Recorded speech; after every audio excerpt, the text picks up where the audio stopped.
Buenos días, hermanos y hermanas que nos acompañan en este curso de Teología del Cuerpo de San Juan Pablo II.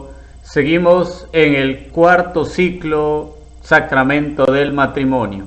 Vamos a iniciar esta lección número 21 diciendo: en el nombre del Padre, del Hijo, del Espíritu Santo. Amén. Ven, Espíritu Santo, llena los corazones de tus fieles y enciende en ellos el fuego de tu amor. Envía, Señor, tu Espíritu Creador y se renovará la paz de la tierra. Oh Dios, que has iluminado los corazones de tus hijos con la luz del Espíritu Santo, haznos dóciles a sus inspiraciones para gustar siempre del bien y gozar de su consuelo. Por Cristo nuestro Señor. Amén. Cuarto ciclo, el sacramento del matrimonio, según la teología del cuerpo de San Juan Pablo II. El autor de la carta a los Efesios que hemos estado meditando durante las últimas lecciones, capítulo 5, dirigiéndose a los esposos, les exhorta a plasmar su relación recíproca sobre el modelo de la unión nupcial de Cristo y de la Iglesia. Esta invitación dirigida por el apóstol a los esposos cristianos tiene su plena motivación en cuanto ellos, mediante el matrimonio como sacramento, participan en el amor salvífico de Cristo, que se expresa al mismo tiempo como amor nupcial de Él a la Iglesia. A la luz de la carta a los Efesios se confirma y a la vez se renueva el matrimonio como sacramento del principio humano, es decir, sacramento en el que el hombre y la mujer, llamados a hacerse una sola carne, participan en el amor creado de Dios mismo, porque esta unión ha sido bendecida desde el principio con la bendición de la fecundidad, cuando Dios dijo: sean fecundos y multiplíquense. La imagen paulina del matrimonio asociada al misterio grande de Cristo y de la Iglesia aproxima la dimensión redentora del amor a la dimensión nupcial.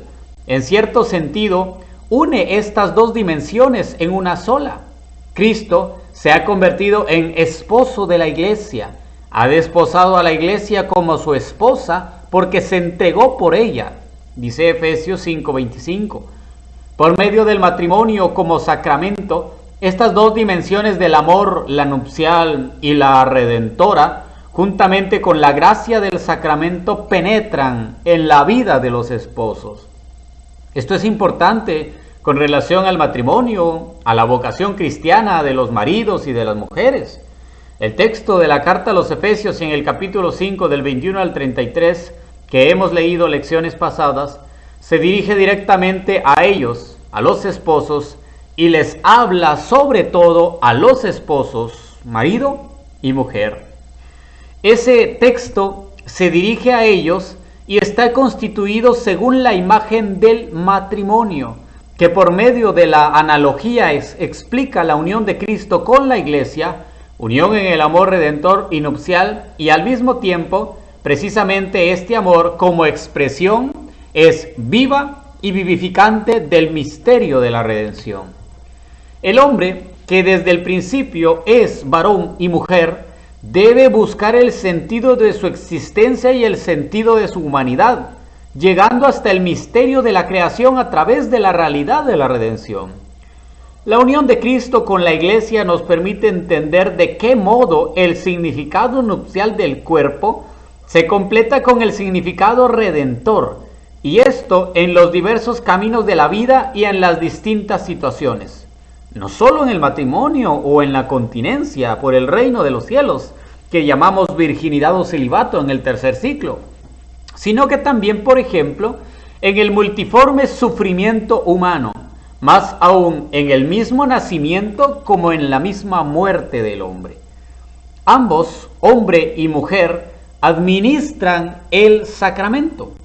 Lo hacen ante los testigos. No es tanto que sea el sacerdote el que los casa, sino que son tanto el marido como la mujer los que dan el visto bueno, los que son los administradores, y el sacerdote simplemente es un testigo calificado del hecho, que al mismo tiempo bendice el matrimonio y también preside toda la liturgia del sacramento. Pero testigos, en cierto sentido, son todos los participantes al rito de la boda. Ellos deben testimoniar que el matrimonio se contrae ante Dios y que lo confirma la Iglesia por el rito que se ha celebrado. El matrimonio como sacramento se contrae mediante la palabra, que es signo sacramental en razón de su contenido. Los esposos cuando se van a casar dicen: te quiero a ti como esposa o como esposo, y prometo serte fiel en las alegrías y en las penas, en la salud y en la enfermedad, y amarte y honrarte todos los días de mi vida. Sin embargo, esta palabra sacramental es de por sí solo el signo de la celebración del matrimonio.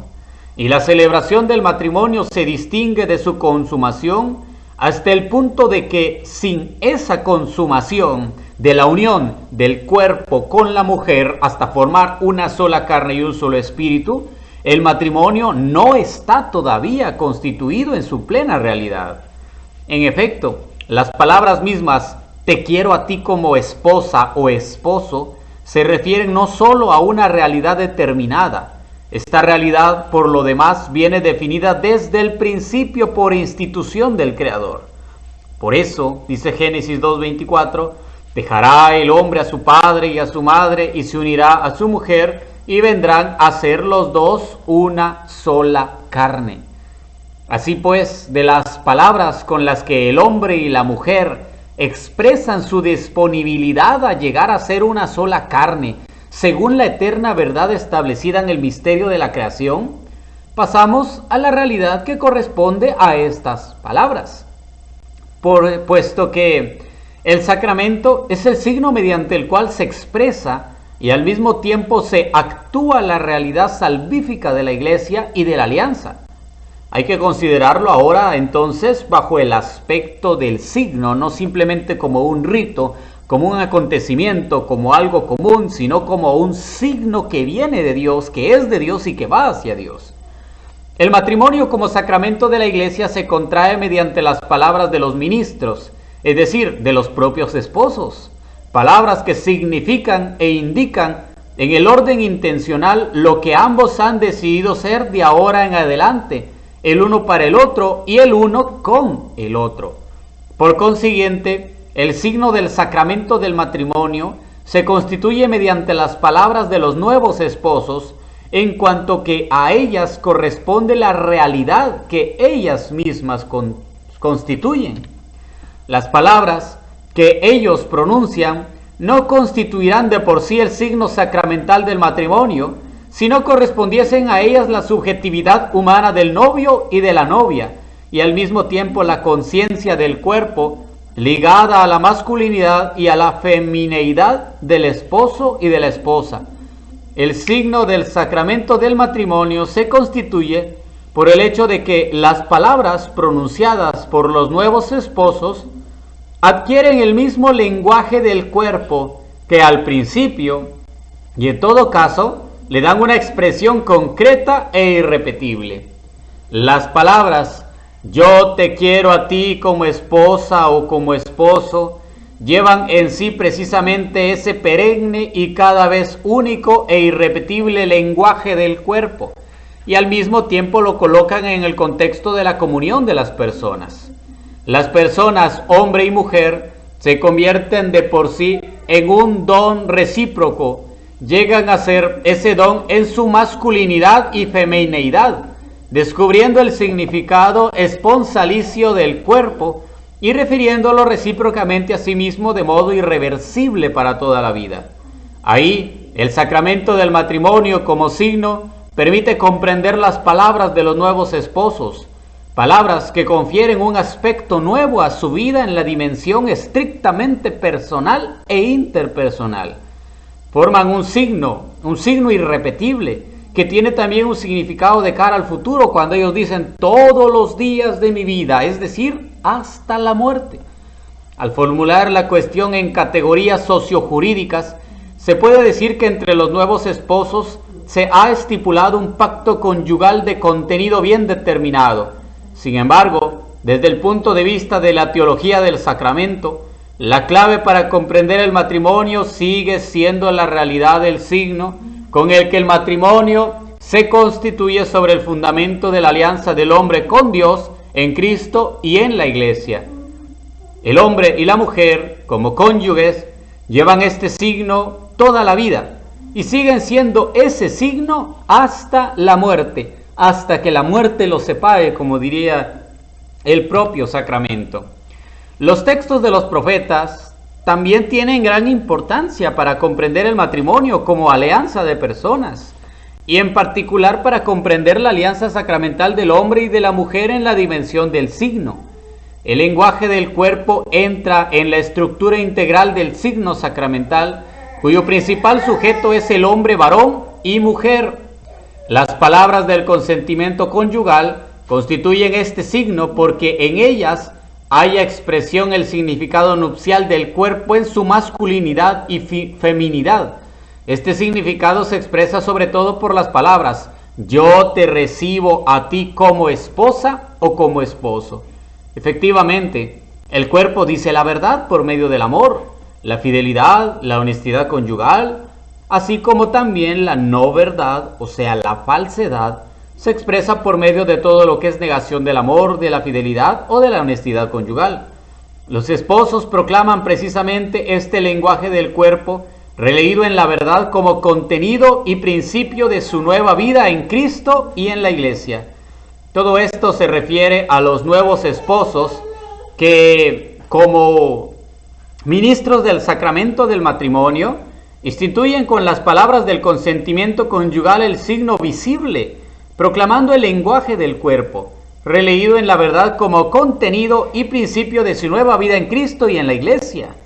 El consentimiento conyugal es al mismo tiempo anuncio y causa del hecho de que de ahora en adelante ambos serán ante la Iglesia y ante la sociedad marido y mujer.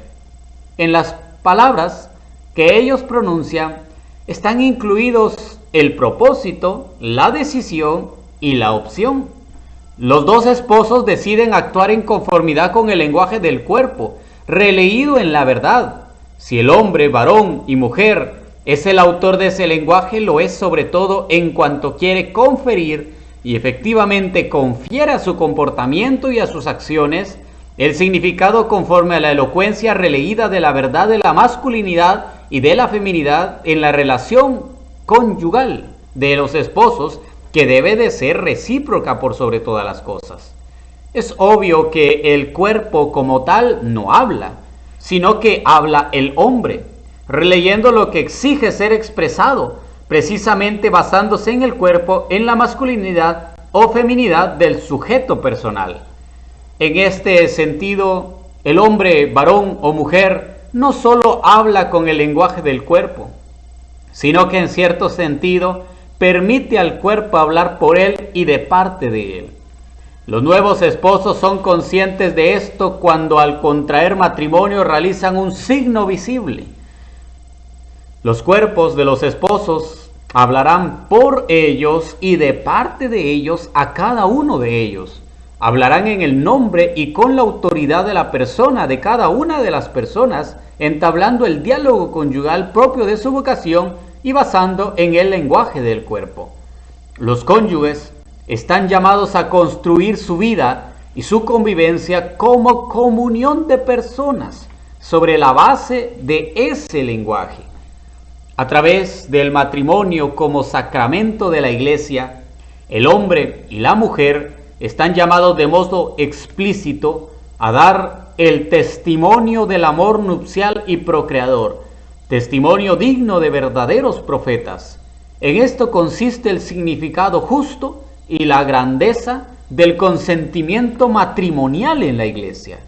Los esposos, al momento de decidir casarse y de decidir hacer la fiesta, hacer la misa, ir al sacramento, recibir las charlas, en público profesar que desean unirse y que de ahora en adelante ya no será ella sola y él ya no es él solo, sino que ella es él y él es ella, porque forman un solo cuerpo y un solo espíritu. Y porque ellos dijeron, yo te recibo a ti, no es que te lo pusieron a la fuerza, no es que así por accidente, no, yo te recibo a ti, dijo él, yo te recibo a ti, dijo ella, como esposo, como esposa, todos los días de la vida. Por eso es que el sacramento, el matrimonio como sacramento, no es tanto del sacerdote, él solo es el ministro testigo que bendice. No, sino que el matrimonio como tal es de los dos, tanto del hombre como de la mujer, que de ahora en adelante quieren vivir una vida conyugal de respeto, de amor, de gracia, en unidad con el modelo de Cristo y la iglesia. Por eso es que el cuerpo va a hablar de cómo en realidad son tratados o de cómo en realidad han querido verse ante los demás a través del sacramento del matrimonio. Con esto llegamos al final de la lección número 21. Compartan el video en nuestras redes sociales y si Dios quiere nos vemos en la lección 22. San Juan Pablo II ruega por nosotros. En el nombre del Padre, del Hijo, del Espíritu Santo. Amén.